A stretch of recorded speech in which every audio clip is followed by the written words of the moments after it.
बाटा showroom, Bata showroom, रिवन फन और भारत सेवा आश्रम। अच्छा अच्छा, भारत सेवा आश्रम, ये बाटा शोरूम। अच्छा। आश्रम रो बोलने का, आश्रम का नाम रिवन फन बोलते हैं। रिवन फन, अच्छा। आश्रम और रिवर फन, खोड़ियार माँ का मंदिर, खोड़ियार माँ का मंदिर। তো বন্ধুরা কেমন আছি তোমরা সবাই? আশা রাখছি তোমরা খুব ভালো আছো, আমিও খুব ভালো আছি। তো আমরা তো আছি হচ্ছে ভারত সেবাশ্রমে। সেখান থেকে সকাল সকাল স্নান টান করে একটু ঠাকুর পুজো টুজো করে, যেহেতু আমরা আশ্রমে ছিলাম তো সকালবেলা বেরিয়ে গেছি যে একটু ব্রেকফাস্ট করব। তো চলে এসেছি আমাদের এই একটু পাশে একটা রেস্টুরেন্টে, আমি কাকিমা আন্টি সবাই মিলে এসেছি। তো আমাদের একটাই উদ্দেশ্য, আমরা হচ্ছে মার্কেটে যাব এখন সকালবেলা। সবাই ঘুমিয়েছিল, কেউ স্নান করছে, এরকম চলছিল। তো আমরা তিনজন মিলে বেরিয়ে পড়েছি। এখানে একটু ব্রেকফাস্ট সেরে আমরা যাব হচ্ছে সেই কালকে যে রাতে মার্কেটটায় গেছিলাম সেই মার্কেটে। তার জন্য এখানে আমরা একটু খাওয়া দাওয়া করে চলে যাব। তো চলো। ইডলি আমি খুব একটা খাই না, তো খেতে খারাপ লাগছিল না, মোটামুটি লাগছিল।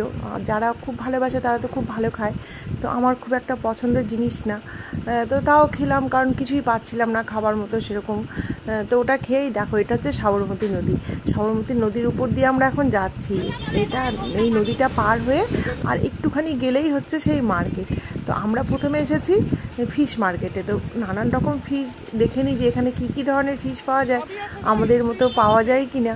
তো দেখছি না, এখানে তো বেশ সুন্দর সুন্দর ফিশ, মানে চিংড়ি থেকে শুরু করে ইলিশ থেকে শুরু করে সব রকমের মাছ এখানে আছে। তো এই মাছটা দেখে টেকে এখন আমরা যাব মার্কেটে। তো এই যে মার্কেটটা দেখছো, এর পাশেই কিন্তু সেই সবজি মার্কেট, ফিশ মার্কেট সব এর পাশেই আছে।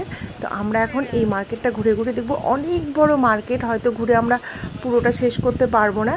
তাও আমরা চলে এলাম সকাল সকাল, এখন প্রায় 9:30 10টার মতো বাজে। তো মার্কেটটা দেখো অলরেডি অনেকটাই খুলে গেছে, কিছু কিছু দোকানপাট বন্ধ আছে। তো আমরা এখন আমি কাকিমা আন্টি মিলে, কারণ আমি কালকে অনেক কিছু কিনেছিলাম আর কাকিমারা কিছুই কিনতে পারেনি, দেখে দেখে চলে গেছিলো। তাই সকাল থেকে আমাকে তাড়া দিচ্ছে, রাত থেকেই বলে রেখেছে সকালে উঠে কিন্তু আমাদেরকে মার্কেটে নিয়ে যাবে, আমরাও অনেক জিনিস কিনবো, আমাদেরও কেনাকাটার আছে। বেলা হয়ে গেলে সবাই ঘুরতে বেরোবে, তখন আর যেতে পারবো না। তো আজকে আমাদেরকে সকাল সকাল নিয়ে চলো, সেই জন্য আমরা সকাল সকাল তিনজন মিলে চলে এসেছি মার্কেটে আর কিছু কেনাকাটা করার জন্য।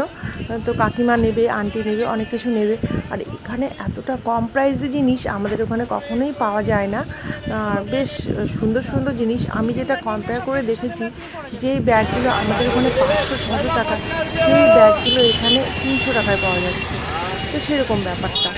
তো যাই হোক, আর অনেক কিছুর কোয়ালিটি খুব ভালো।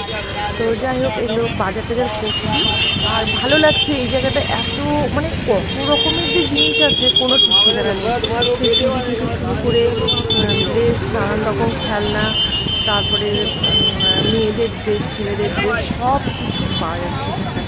তো এখানে ঘুরে ঘুরে আমরা করছি। দেখো পুচকুগুলোর জামাগুলো কি সুন্দর সুন্দর। তো আমি আমার একটা বোনের মেয়েদের একটা জামা নিয়ে নিলাম এখান থেকে, খুব পছন্দ হচ্ছিলো জামাগুলো। তো এখান থেকে নিলাম। আর সবার থেকে টুকিটাকি যা যা নেওয়ার, আমাদের তো ঘোরা প্রায় শেষ। আমরা তো আহমেদাবাদ থেকে আমাদের ট্রেন আছে কলকাতায়। তো এখান থেকে আমি বাড়ি থেকে করে নিলাম। আর বাজার ঘুরতে ঘুরতে এদিকে দেখছি একটা মন্দির, কালী মন্দির। তো ভাবলাম চলো এখন কালী মন্দিরে চলে যাই। আর সামনে যদি মাকে দর্শন পাওয়া যায়, এর থেকে বড় ভাগ্য আর কিছুই হয় না। তো চলো আমরা মন্দিরের ভেতরে যাই। খুব ভালো লাগলো যে বাজারের ভেতরে একটা কালী মন্দির পেয়েছি। আর দেখো কত ভক্তরা এখানে এসেছে এত সকালে, তাও কতটা ভিড়। মনে করো বাইরে থেকে অনেকে এসেছে, এখানে এসে গল্প করছিলাম। তো দেখো মায়ের দর্শন তোমাদের করিয়ে দিলাম। মন্দিরের ভেতরে ক্যামেরা অ্যালাউ নেই, আমি দূর থেকে ছবিটা তুলেছি। তো চলো আমরা মন্দির দর্শন করে চলে এলাম। আর এখন আমাদের কেনাকাটা প্রায় অনেকটা হয়ে গেছে।